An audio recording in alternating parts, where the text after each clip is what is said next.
So I hope everybody can hear me. I'm Sue Lake Harris, and I'm one of the committee members with the Australian Reiki Connection. I'm really thrilled to see you here, and I'm looking forward to hearing what our three lovely guests will present as offerings tonight. So we have Diana McDonald and Shadi Kennedy and Diana Fels who are presenting. So what we usually like to do, if Slavitsa, you want to pop up your first slide, is after we welcome everybody. So the topic tonight, as you can see, is the Reiki stories, our journeys of spirituality and healing. And I'm looking forward to hearing what our three guests have to say about that, and potentially what our other attendees perhaps are interested in asking a question about or sharing a story at the end. But first off, I'd like to ask everybody to make a Reiki connection with themselves in whatever way is comfortable. I like to just have one hand over the heart and the other over the tanden. If you're willing, we'll close eyes for those who are comfortable doing that. And for those who aren't, Slavitsa, thank you. Your lovely image. Perhaps you might like to soft focus on that image, and let's just have a short meditation. So just breathing easily and deeply, aware of your breath, feeling comfortable in your own space.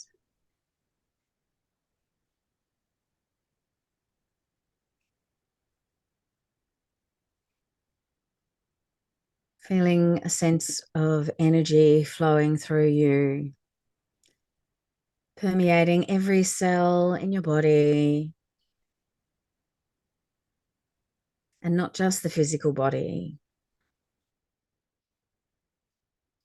but touching you emotionally, mentally,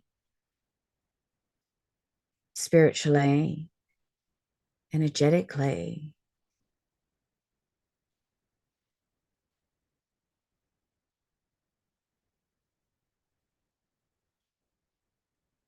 One of the things that the founder of the system of Reiki, Sui Mikal, asked us to do was to meditate on some precepts and ideals each day. Perhaps this week for you has been a busy week and there have been worries. So now, right here where you are, just for today, do not worry.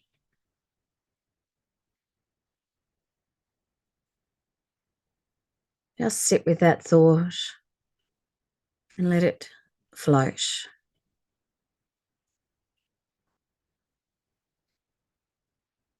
And perhaps the week has brought emotional challenges and anger has risen to meet those challenges.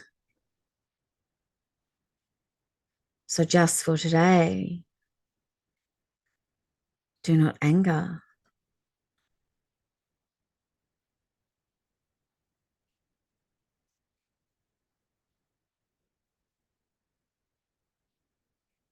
And let that thought permeate, resonate, and float.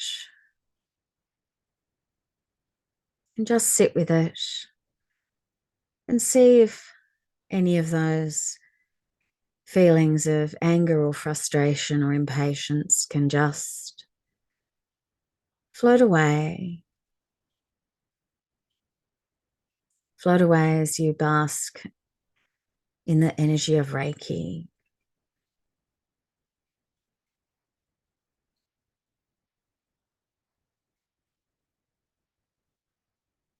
So breathing easily and deeply. The final precept: show compassion to all living things. Be kind to all living things. Do you remember that you are a living thing and that it's important to be kind to yourself? Just as you show compassion to others, you are just as deserving as compassion as anyone else. So allow your compassionate self to shine through and be kind to yourself.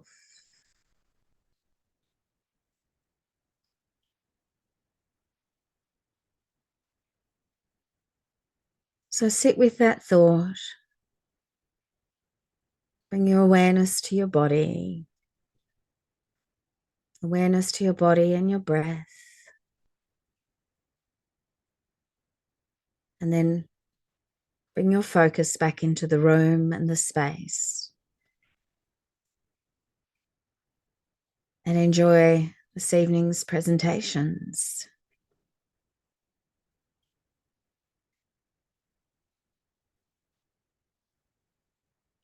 Thank you. Slavica, can we have our next slide, please? So we're going to hear from Diana McDonald, Di, from Humble Phoenix first. And she's been involved in Reiki healing and training, meditation, yoga, and so on. And like myself, had a prior existence in corporate life. So I'll be interested to hear more from her about how she changed her journey and took a different road. So, Diana, whenever you are ready, I'd love to hear more from you. Beautiful. Thank you, Sue. And hi, everyone. Thanks for being here. And thanks for that beautiful meditation. I've not thought to use the precepts in that way. I'm kind of really using them step by step, reflecting. So I shall use that going forward. So thank you for sharing that. Very welcome. We're always learning, aren't we? If you want to go to the next slide, so that would be great. So I thought the way I would approach this was to really share with you something that I did in my Reiki Mastership, which is a life timeline. And I think what I found at the time, and again in coming back to it for this session, was really the threads that kind of have gone through my life, as all of us probably do as well. And where I thought things were sort of more moments in my adult life, actually the threads are there back in my childhood and adolescence. So I thought I'd just pop it up on the screen and I'll kind of step you through kind of some of my life experience, right back to being a child, growing up in a church, which I loved at the time. I was quite distant physically from my grandparents, but I was surrounded by this beautiful grandparent love in the church. Friends were there, extended friends and family were all there. I found going forward into adolescence, though, that the sort of religious side of church didn't really speak to me anymore. So I have moved away from that. But as I thought back over time, this idea, some of the ideas and some of the practices did actually resonate really strongly for me. So that sort of ritual around prayer was really powerful, I thought. The gathering together, the coming together of community was always really amazing and continues to be kind of an important part of who I am and how I like to be. I could also really think about some of the key parts of my personality now that are very strong. I can see them in my childhood. So this curiosity and love of learning, this sort of empath and introvert energy that I have, but also this real independent spirit was very present in my childhood. And then going into my adolescence was quite a challenging time for me for all sorts of reasons, as they are for so many of us. But again, when I was reflecting back, it's this sense of kind of really listening to my inner voice that became really, really strong sort of in my mid-teens. Some challenges sort of came through in my life, and I was really forced or invited to listen to that inner voice and listen to what I was saying to myself and about myself. And what I needed and wanted and what I didn't. So that resulted in some breaking up of some friendships and really choosing a path for myself that was quite different to most of the people around me, which again was quite challenging, but was actually what I needed to do and be. And all that kind of led me up to when I was 21. And I just had this sort of, I might call it my first meltdown, my first breakdown, and kind of just went, I just need to change everything in my life. Everything I'd done up to that point. I could see myself doing when I was 40 and being really unhappy doing all of that. So I finished uni and then went overseas for 2 years, went to live in the UK. And it was a really great learning experience in terms of, again, who am I and who do I want to be? So that was a fantastic opportunity for me, and really to come into myself as an adult. And then kind of from my early 20s to my mid-20s, I just kind of cruised along. Mid-20s to late 20s was this real kind of my second meltdown, my second breakdown. And again, questioning everything that I am and everything that I wanted. But also this idea of kind of, I was searching outside of myself for answers. And I came back to myself time and time again, sort of had to really lean into who am I and what do I want and what can I control about myself. So I joined the gym, lost weight, so I wasn't sitting on the couch all day eating Tim Tams, which was happening. I started seeing a naturopath. I started seeing a kinesiologist. And then in 2014 was a real pivotal year for me in so many ways. And there's something astrological about it, I'm sure. But I got a new job, a new home, a new diagnosis. I broke up with a friend that had become a bit toxic. And I was on this kind of spiritual seeking kind of journey. I was looking for something more, but again, was sort of still searching outside of myself. And then I went to a yoga retreat at the end of 2014 that what I say is kind of cracked me open. Excuse me.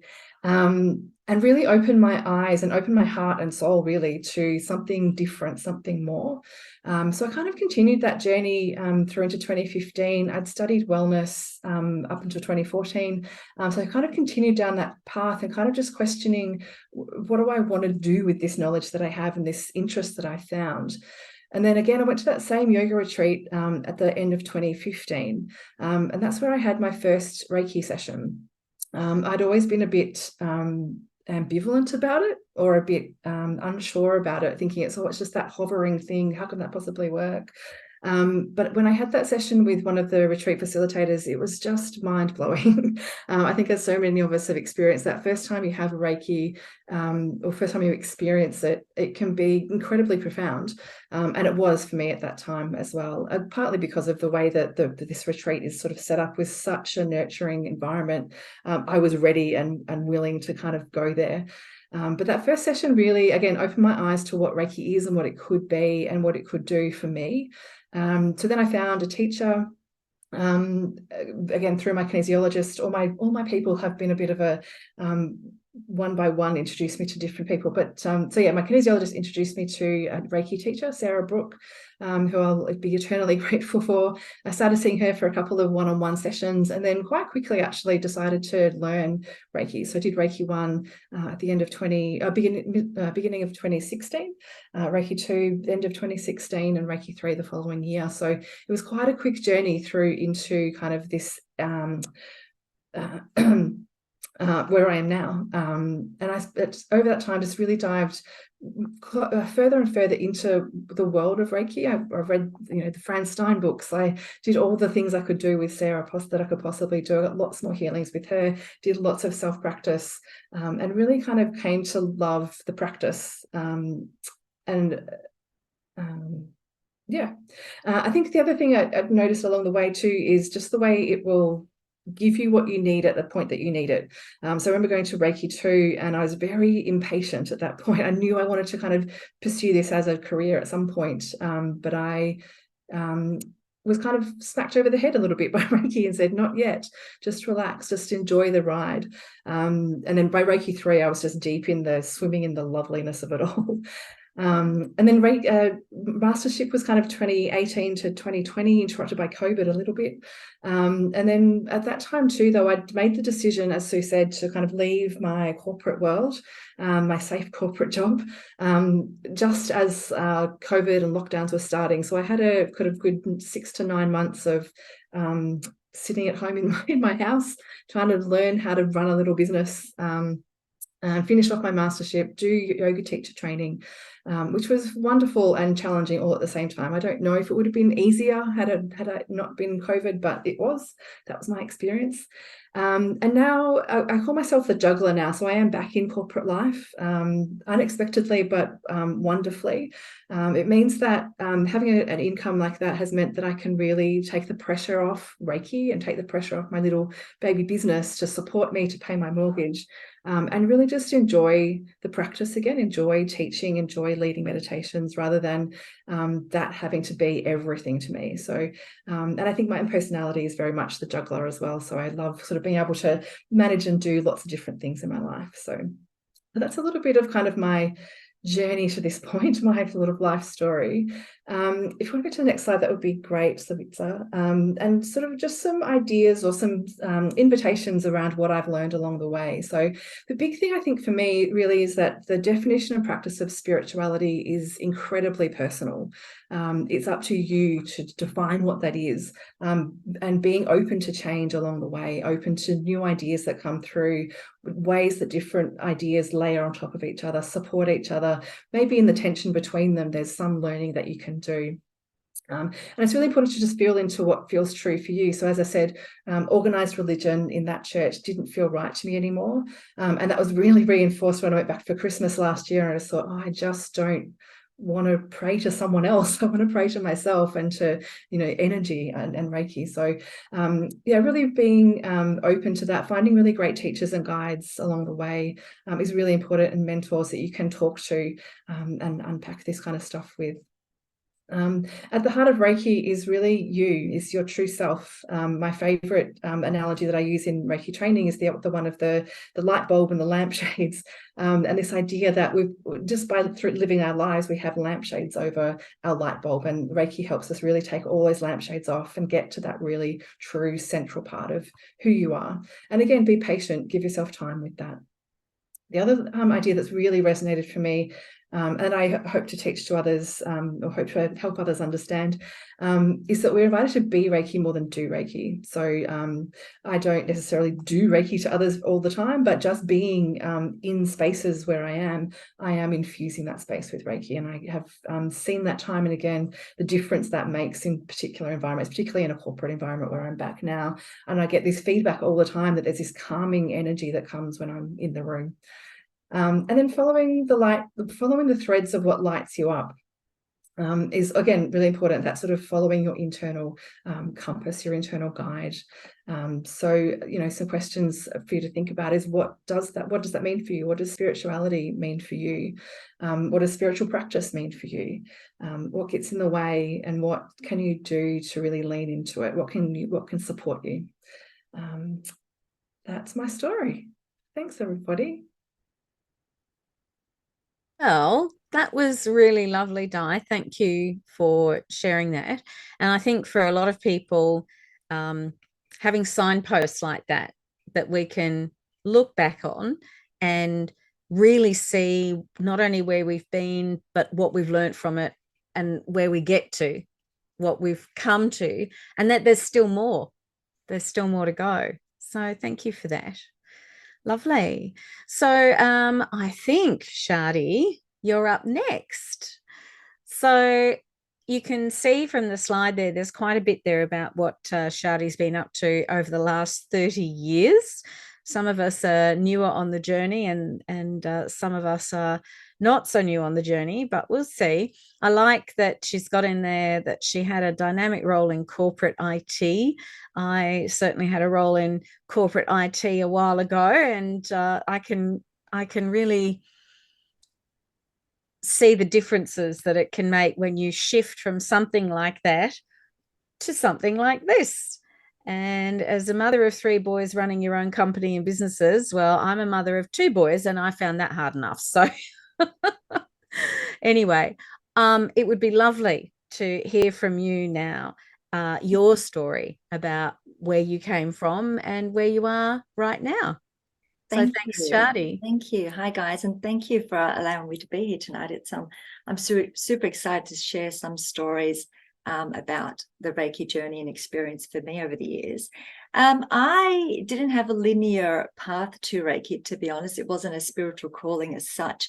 I have always been interested in energy from a very young age. And I think one of the first books I ever read was The Celestine Prophecy. And I kind of went, oh my God, could any of this actually be real? Could there be this energy field? And could we be made up of energy? So I was very much logical and scientific. So I really went down that path initially. And as it does, university, life, corporate IT for 10 years. But through that, I was the one that would go to the conferences and go meditate somewhere and try to see if I can move lavender plants and see if I could see the auras. And I was constantly learning and being curious and experimenting and trying to understand that there had to be more. So I grew up in different religious beings. So I studied a lot of different religions, trying to seek answers that way. And they say when the student is ready, the teacher appears, and we moved around a lot for work. And eventually I was able to find my Reiki teacher. And I will be honest, when I started learning about Reiki, I had no idea what to expect. I was really learning Reiki to understand more about energy, to understand what it means to connect energetically. And what it showed me was that that was only such a small part of it. And it was so much bigger than that. And once I started connecting to the spiritual side of Reiki, that's when the true healing kind of began. And that's when I truly felt that connection. And then, as they say, I never planned on being a practitioner, never planned on being a teacher. So I guess we just never say never and just see where the path it takes us. So Vicky, can I get the next slide, please? Thank you. So what I have learned over the years in my journey is that Reiki will meet you where you're at. So, and it's constantly evolving. And even for me today, it's constantly evolving. It's not that the energy changes. The energy is Reiki.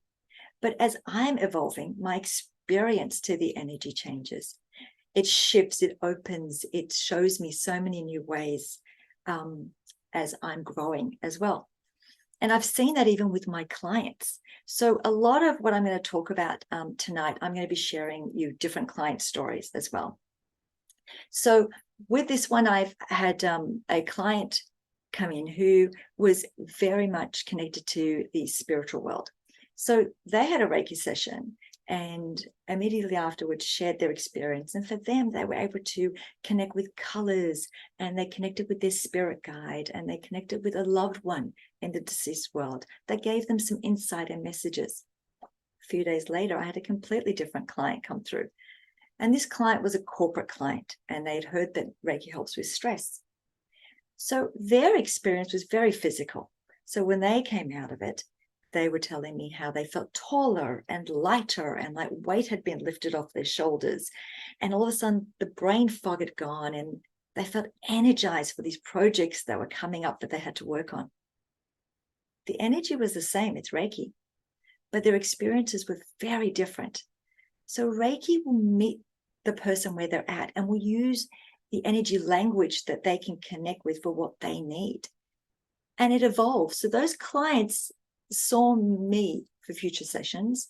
And again, every session was different. What they needed at that time and what they experienced was different, and what they had to take away from it. So I trust the energy. I don't even need to know anything about the clients when they come in. I trust that Reiki will show up the way it's meant to for them at that time. And it shows up in my life. So I always say that it's the peace within my chaos and within my chaotic life of living a full human experience, which is what I guess Mikhail Sue is trying to seek as well, which is it's easy for me to go to a meditation retreat for a week and be all zen and then come back to a house full of children and a career and jobs and a mortgage and bills and stress and aging parents, and then try and find my way back to that love and light. But what Reiki has taught me is that we can find our way back. So it's not that now I never get triggered. I do, I'm human. I'll still have moments of anger and fear and frustration. But now I have these tools. Now I have my practice. Now I can come back to love and light. I can give myself that Reiki and I can land and I can find my way back. And what I love to see with Reiki is how empowering it is for my clients and students in their lives. So I have a lot of students that are also parents, and they wanted to learn Reiki so they can support their families more.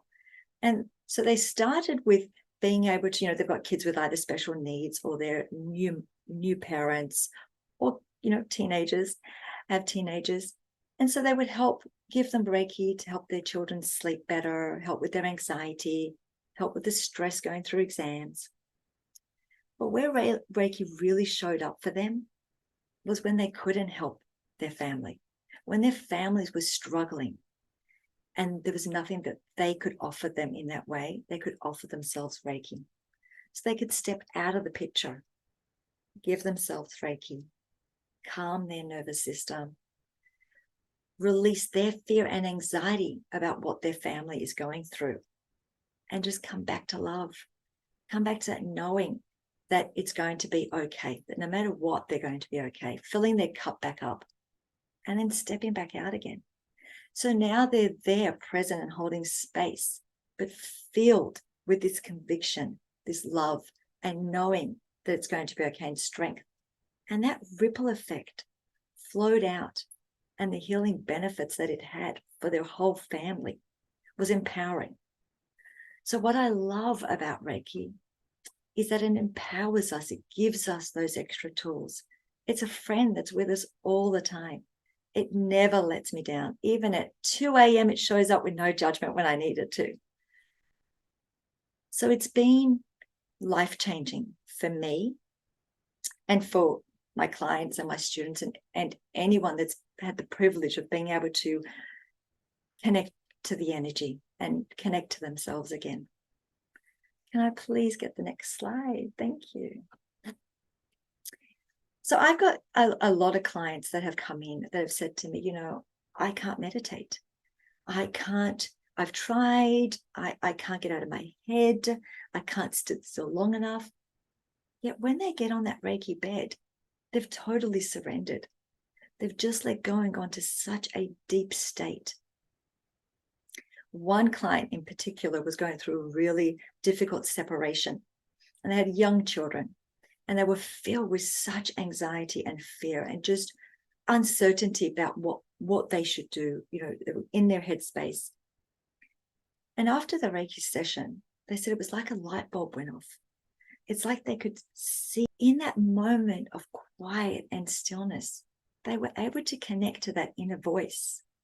They were able to connect to the guidance that they needed to know what they had to do and the steps they had to take. And for some of my clients who didn't quite get that clarity, a lot of them will say that I'm not necessarily sure what I need to do, but for some reason I know that no matter what, I'm going to be okay. And that's great. If that's how Reiki showed up for them, that's fantastic. And there's nothing that Reiki cannot be part of. What I've learned is that as a practitioner, I have to trust and let go. So absolutely, I want everyone to have a magical experience with Reiki, to get the healing, to come back to that love, to think that everything is amazing and wonderful when they have Reiki as part of their life. But I've learned that I need to trust for it to show up the way they need it to. A great example for me was one of my clients that had clinical depression and anxiety, and under a physician care as well. And the way Reiki showed up for them, and we were part of, a Reiki program with them, but, they would be able to get out of bed, and then they would be able to get themselves some breakfast. And then slowly they would want to leave the house. And then they felt energized enough to do some exercise and move their body, and then go back to work or reconnect with friends and family. So it wasn't a Band-Aid fix. It wasn't a magic wand of one session and you're done. But it was empowering them. It was bringing the change that they needed, and it met them every step of the way. It guided them. It helped heal their trauma. It allowed them to shift those habits and thought processes that were needed for them to get to where they need. And more importantly, it gave them this knowing that their health, their wellness, their healing was never external. It was always within them. And it was the light and love that they were made of, and that we're all made of. And that is what I have been able to share and learn through my clients and students, and the beautiful love of Reiki through these years. So thank you. That's it from me. Thanks, Shadi. I was having trouble unmuting my microphone. That was really, really interesting to hear. And I appreciate you sharing some of the stories about your clients. I have some similar situations that I've been involved in as well. And it's really incredibly rewarding. And I always say, when people say, oh, thank you, thank you, thank you, I always say, well, no, don't thank me. I'm just the glorified garden hose. It's the energy, and it's your own inner, and that's where the work comes from, and then the results. But it's interesting how often the results come without horrendous effort and angst and pain, that they just kind of are able to smoothly move into whatever they need to moving forward. And yeah, and it's not instant coffee. Beth always used to say it's not instant. Beth Gray, you can't just put a bit of the Reiki in, add hot water, stir, and then it's all fixed. Things can take time, but Reiki works at the pace that's right for the person. So, yeah, I always say it's with grace and ease. Yeah, which is a lovely way to look at it. So thank you very much. Yeah. All right, last but not least, we have our second Diana Fels. Nice to have you here, Diana. Thank you so much. So you've been on your particular journey for 20 years. So that's kind of nice and round that we're in 2023 and you're here on our panel. And your start was overseas, which is also interesting. It's a little bit different than the experience might have been for some of the rest of us. And I have to admit, where you've got there, you were in Mexico and a lady sat beside you on a bus. And that's where it started. So I'm really interested to hear the rest of it from your own mouth, your own words. And why don't we just go ahead, and here we go. Thank you, Sue. If you want to just go to the next slide, I can just stay on that. That'd be great. Thank you. So yeah, for me, what I found over the last 20 years is that Reiki guides you, shows you, and teaches you. And when I look back, when I first started my journey, I knew nothing about Reiki. I never even heard about Reiki. And I was in Mexico on a travel trip. And I did a little bit of US and a little bit of Europe. And this was the first off the beaten travel adventure tour. And when I got there, I found out that no one speaks any English. So I soon had to quickly learn some Spanish. And then if in doubt, I use an English word and then add an "o" or "a" at the end, and hopefully someone understood me. And then I sat on this bus, and I sat beside this lady who was from Ireland. And she said, her boss does Reiki. It's really good. You should do it, and nothing more. And good for what? I had no idea. And back then I just didn't ask questions. So it didn't occur to me to ask any questions. And it also didn't occur to me that it would be something I'd ever do or be interested in. And when I came home to Australia, in the mailbox was a flyer to do Reiki at the local school at night.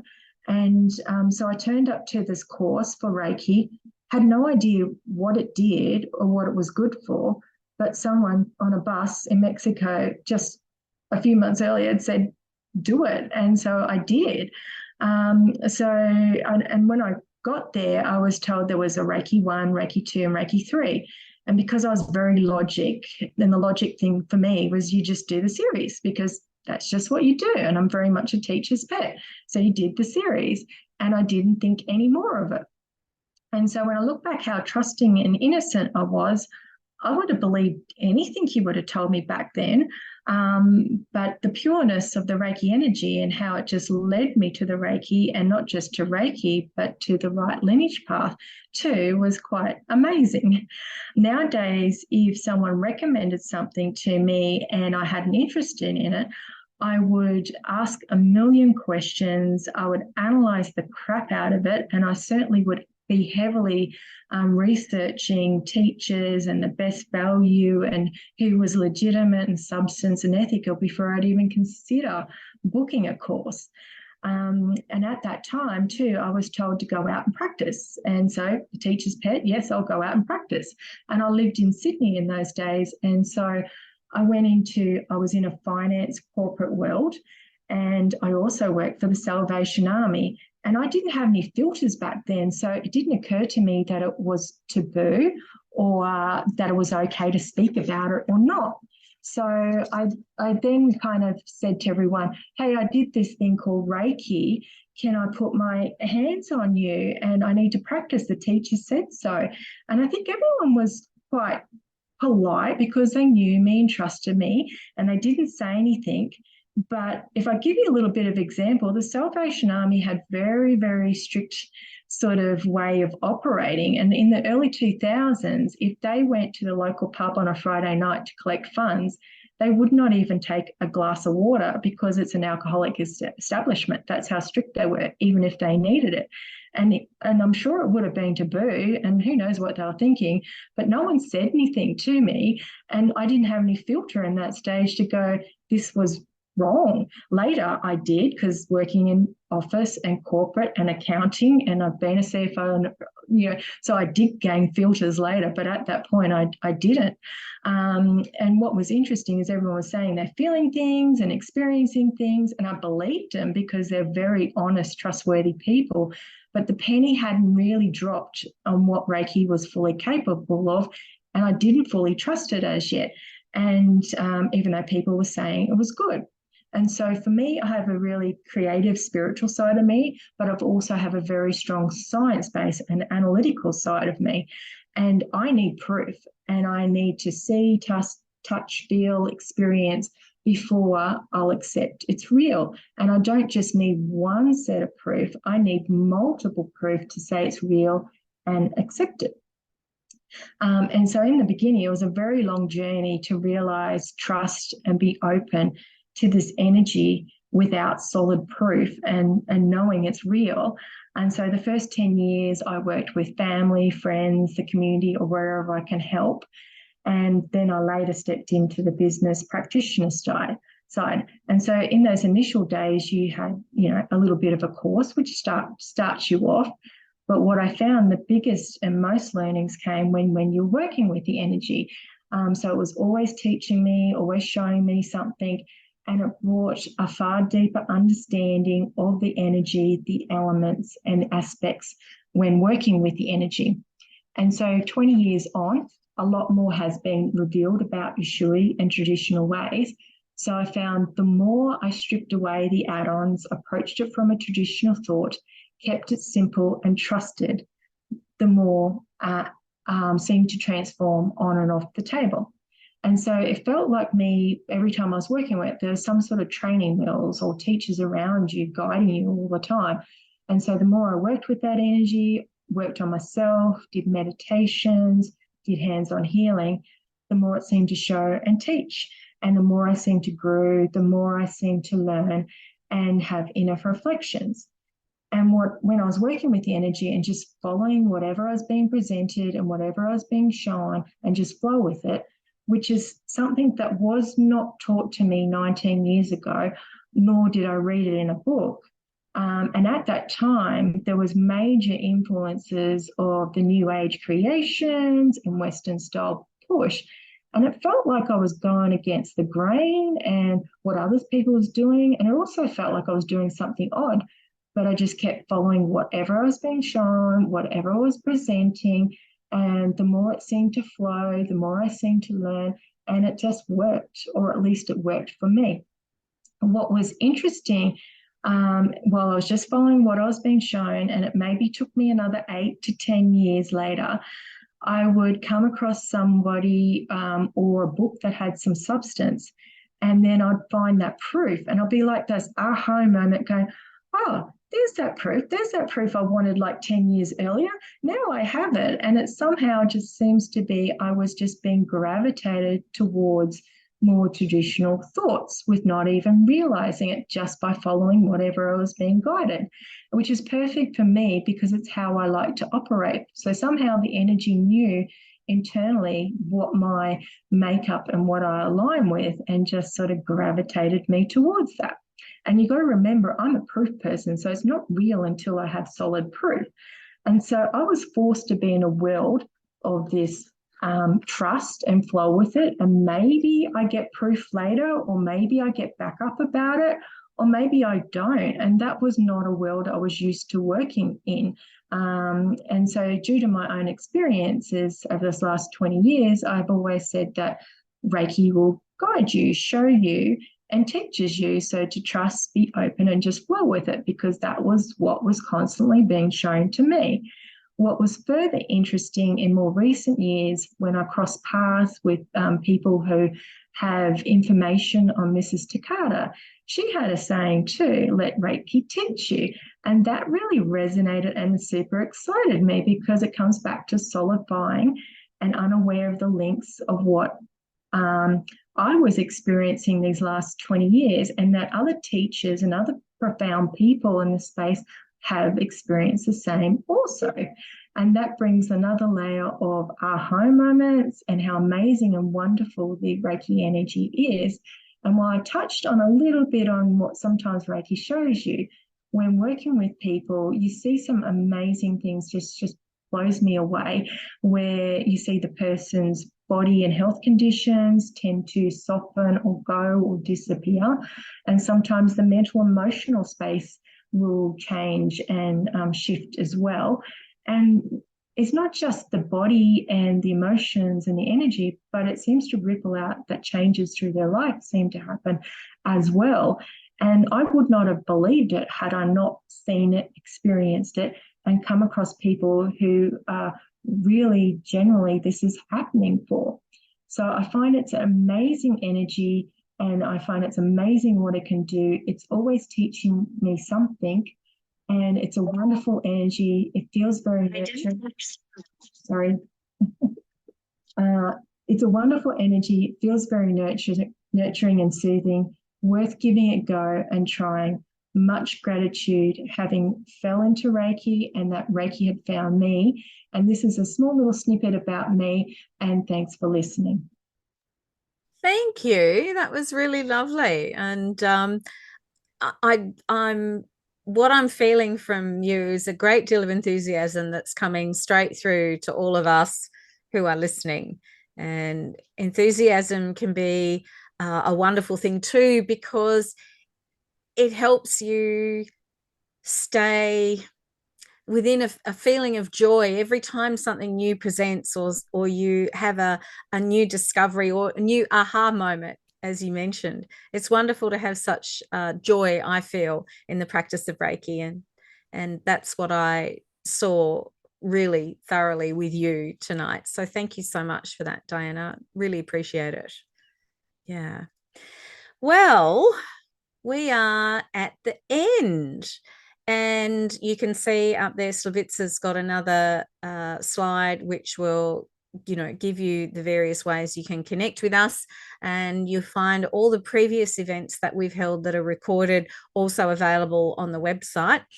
And I just want to say a big, big, big thank you to all three of our presenters. A huge thank you to Slavitsa, who's been manning everything. And before we go, does anybody of our guests, our wonderful attendees, have questions? So anybody have a question or a comment? If you do, feel free to unmute yourself. Okay, Samantha, go ahead. Hi, thank you everybody for sharing your beautiful stories. I think it's very inspiring for especially people who are embarking on their Reiki journey as a student and navigating that whole world. And I think you've all shared that so beautifully, and I think that's really valuable. And I was just wondering, somebody touched on about the students going through exams at the moment and how Reiki is helping them. And I thought that was quite inspiring, because there are so many young people dealing with a lot of stress. And it was so lovely to hear that story. I think, Shadi, you shared that. And yeah, that was really warmed my heart. So thank you for sharing that. I think it's very, very important. Anybody else? I think the journey by everybody, there's a lot of similarities in how many of us came to Reiki, or rather how Reiki came to us.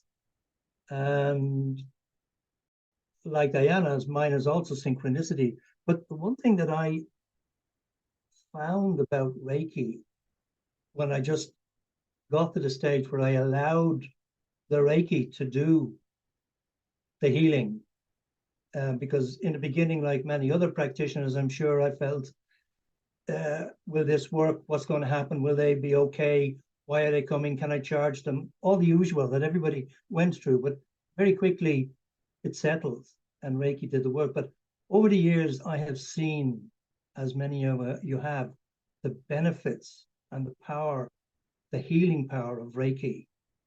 And there are so many stories, but one that is very close to home is when my brother Paul was diagnosed with inoperable lung cancer many years ago. And he lives in Ireland and I lived in Australia. And one of the first things he did after being told that he'd be dead by August was to go out and book a holiday for September, which is a typical positive attitude of the Coleman clan. But then he phoned me in Australia and he said, "What's this stuff you do?" Because they knew I was the oddball and I was into all of this.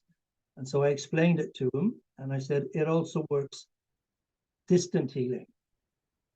Will you be open to it?" And he, of course, was. So over a long time, I was doing distant healing on him, and he'd go in for his scans and the tumors would have reduced. And the next time they would have disappeared. And then it would come back somewhere else.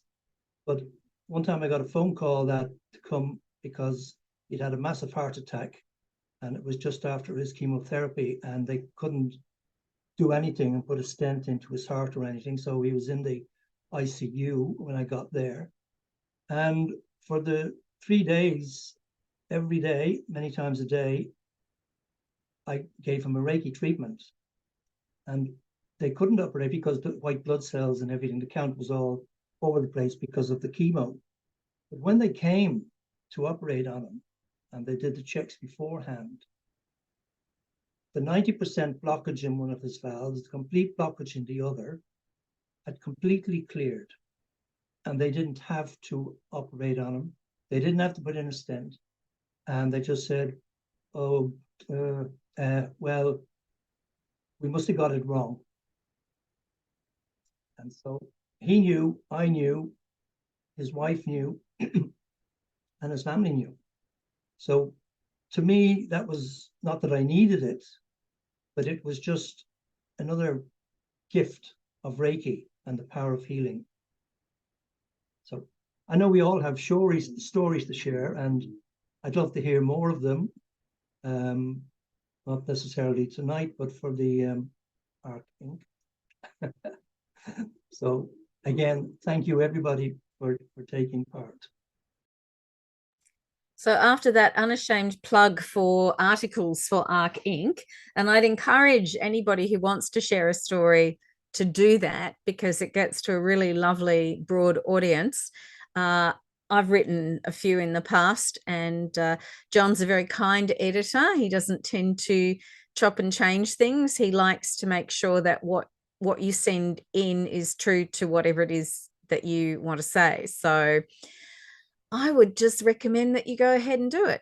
But we have a little bit of time before we have to go. Do we have any other comments or questions from anybody else while we have a few minutes?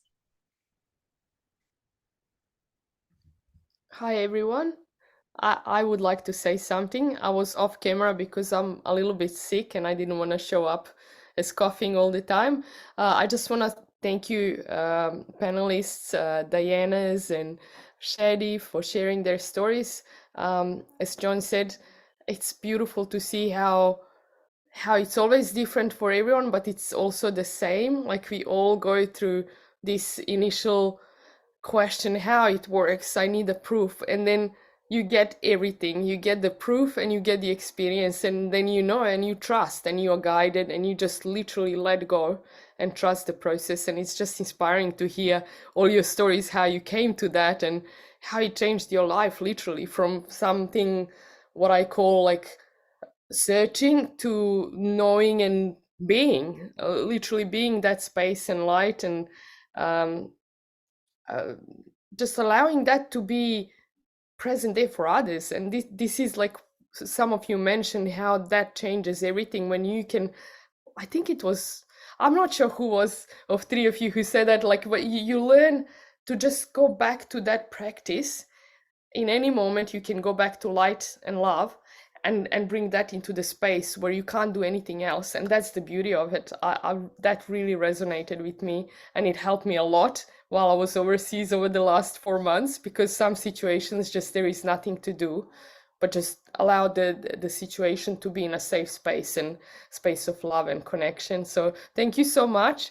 I know that people who will watch this in the future will benefit from hearing all this. And I'm not sure what to ask, but as John said, we all have stories to share. And especially when we work with clients, every single one of them has a beautiful experience. At least that's my experience, that nobody comes back and say, oh, this was horrible or it didn't make any difference. It's always the opposite. This is wonderful. This is what happened. And I'm so grateful. So it's that kind of purity of this practice that comes with it. I love it. So thank you so much. And yeah, that's it from me. I have a really quick anecdote to share. Reiki is always of blessing and benefit.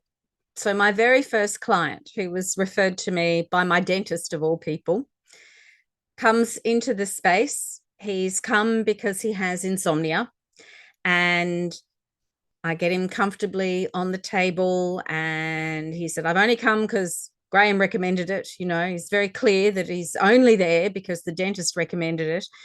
And I'm going through my foundation, the standard hand positions that I was taught, responding to the energy flow. And he's saying, no, can't feel anything. No, I'm not feeling anything. And my response was, well, I'm actually sensing something going on with my hands and also with your body, but that's okay. Some people are very energy sensitive and some people aren't. Let's just see what happens. So we get to the point where he's turning over and I start working on his back. I'm literally in the first position on the back and I hear coming through the hole in the table. Anyway, I get to the end, last position, energy's not really flowing anymore. So good. I know the need is met. I step back. I don't leave him alone because he's fast asleep on the table, but I've got somebody else coming.